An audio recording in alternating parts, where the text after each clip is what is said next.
बुधवारी मध्यरात्री नाशिकमध्ये एक धक्कादायक घटना घडली आहे, जिथं अजित पवार गटाच्या एका पदाधिकाऱ्यासह त्याच्या भावावर टोळक्याने कोयत्याने सपासप वार केले आहेत।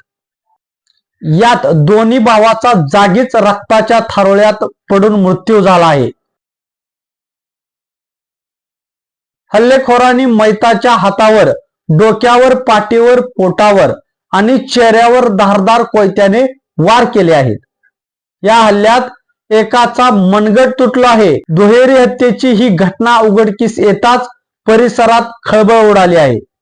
उमेश जाधव आणि प्रशांत जाधव असं हत्या झालेल्या दोन भावांची नावं आहेत। दोन्हीही बुधवारी रात्री 11:30 वाजता उपनगर पोलीस ठाण्याच्या हद्दीतील पुणे नाशिक महामार्गालगत असणाऱ्या आंबेडकरवाडीतील एका सार्वजनिक शौचालयासमोरून जात होते।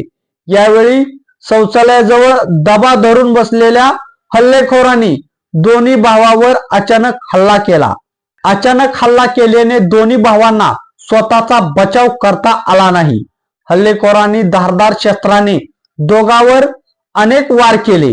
दोघांना भर रस्त्याच्या थारोळ्यात पडावं लागलं। अशा प्रकारे हल्ला झाल्याची माहिती परिसरातील काही युवकांच्या लक्षात आल्यानंतर संबंधित युवकांनी दोन्ही भावांना तातडीने शासकीय जिल्हा रुग्णालयात दाखल केलं, पण तोपर्यंत खूप उशीर झाला होता। वैद्यकीय अधिकाऱ्यांनी दोघांनाही मृत घोषित केलं।